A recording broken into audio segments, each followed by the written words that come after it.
Hi, everybody. Lori here.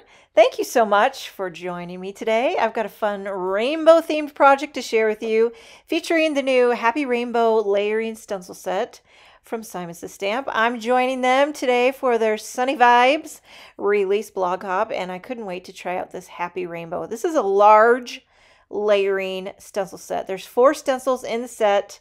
And I'm going to make a large card because I wanted to try to fit as much of the rainbow in as I could. So I'm going to make a 5 by 7 inch card. So here's the 4 stencils.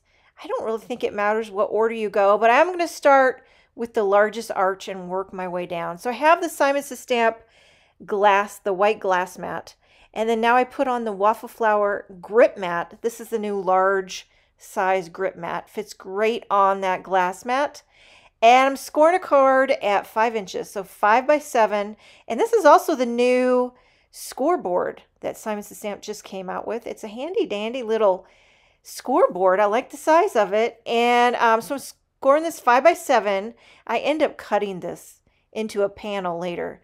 So you can kind of just disregard that part. But I did want to show you the scoreboard because that's kind of a fun new product that Simon Says Stamp just released in their Sunny Vibes release. Okay, so I'm starting with the stencil that has the largest arch on the outside of the rainbow. I'm going to be using all positively saturated ink, starting with Cheeky. I'm also using the Simon Says Stamp large blender brushes. It really comes together pretty easily. You know, when you're blending arches, it's not a big area, and I'm not trying to go super intense with the color. I'm just going kind of light. So depending if you want to make a very light rainbow, if you want to make it really vibrant and intense with color. And then the other thing too is you got to know which arch needs to be which color. So I had to kind of flip around with the stencils and see, I believe there are like 7 arches, and I had to think in my mind, okay, this next one is going to be green, because I had to figure out, you know what I mean, go in rainbow order type of thing. So you're going to have to do a little think aheading to figure out which arch should be which color if you want to go in rainbow order, but you certainly don't have to, but it does look pretty. So here we have lilac, and that other one was celery. And then I'll take that off, wash it, lay down the next stencil, which has the next largest arch. Very easy to line up. I love how the grip mat holds everything down. I do kind of hold it down in the middle with my hand so that I don't shift those arches. I can be sometimes slightly aggressive ink blender, so I usually like to hold it down when it can be, you don't want your arches shimmy and sliding. So here we have Peachy. Again, just trying to get a nice, kind of somewhat light, even wash. And then down here we have Seafoam. Again, I had to kind of like see and think ahead which colors I was going to put where so that it could fit in. I love that there's so many arches in the stencil set. A lot of times when you do rainbow things, they don't give you enough arches.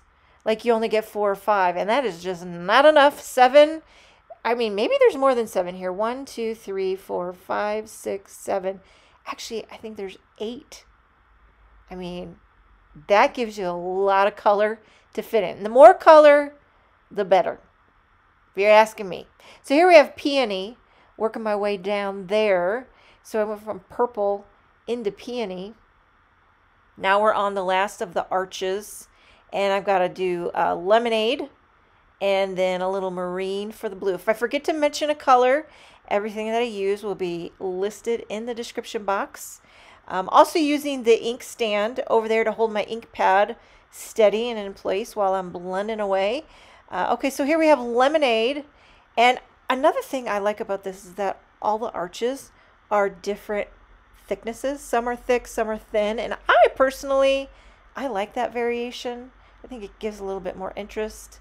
Okay, finishing up that arch with lemonade. And then now I'm going into a true blue marine. And, sometimes my blender brushes, depending on what I blended before, if I blended before with this blue brush with a dark blue, and then I go in with a light ink, sometimes, it might end up being a slightly darker color, but I just roll with it.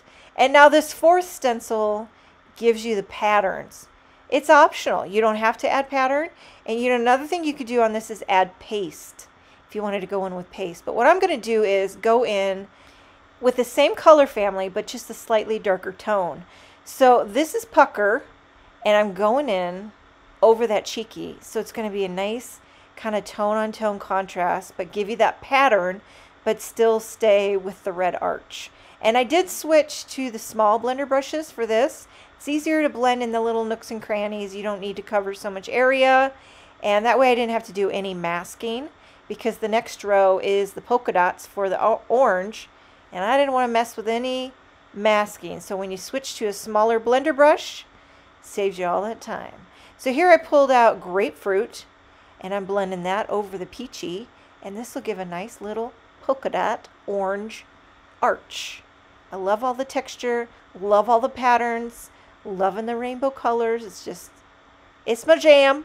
Okay, so here we have Limalicious, and this is kind of like a little faux stitching, like a little dash, a little dashy arch.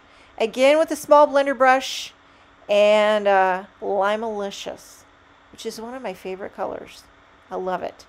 I've seen a few projects with this Happy Rainbow stencil set. You probably have too if you've been following along with the release, and it's really interesting to see all the different looks you can get. I've seen some with the arch going, you know, like vertical on a card, and different sizes of cards. So you could do an A2 size card, 4 1/4 by 5 1/2, and it's really going to give you a snippet of this rainbow. I'm doing a 5 by 7, so it gives you more area. So depending on how you orientate the arches and the size of the card you use, you can really kind of get different looks.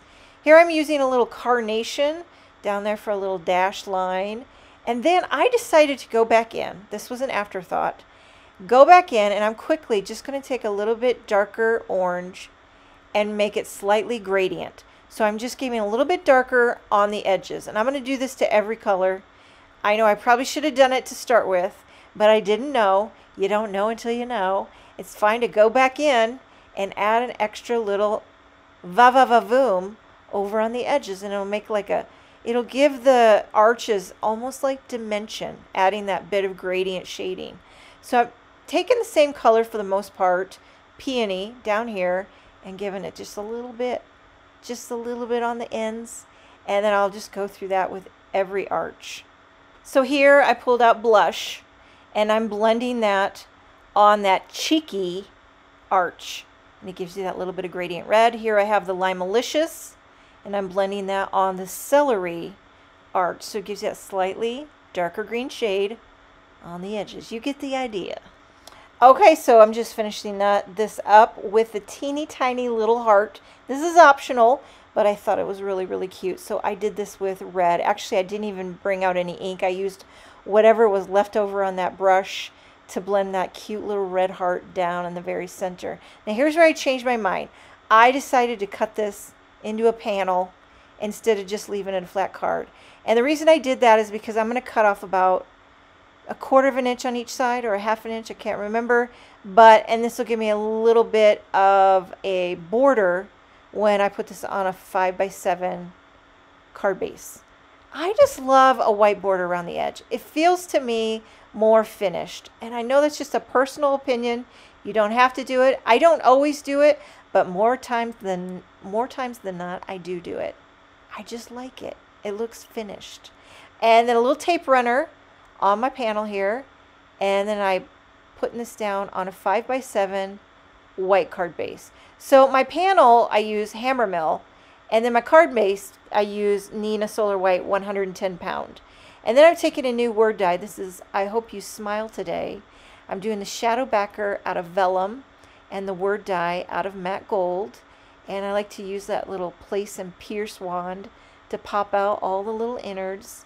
Being careful, to be gentle so I don't bend it or anything. Using Bearly Arts glue to adhere this onto that vellum shadow backer. The thing I love about vellum is it gives you the shadow, but it doesn't add any more competing color, and it's translucent, so you can still kind of see it. You see that rainbow background. I like to put an acrylic block on my word dies or anytime I'm gluing something. I usually set an acrylic block on it. And then here's where I decided to pop it up. You know why? because dimension is life. And I don't always do this anymore, but sometimes I do. This is a pretty flat card, so it felt like it needed a little dimension. Put little slivers of foam tape behind that word die, being careful that none of it shows with the vellum, and I'm just centering it right in the center. And then I'm going to put a few of these little clear iridescent starshine sequins, or it's like the embellishment mix, my favorite. I actually recently bought several packs of the starshine mix because they are really my favorite. And this card is finished. I hope you smiled today. Sending you lots of rainbow hugs. Make sure and check out the rest of the Sunny Vibes release hop with Simon Says Stamp. Thank you so much for joining me. Have a wonderful day, and I will see you next time.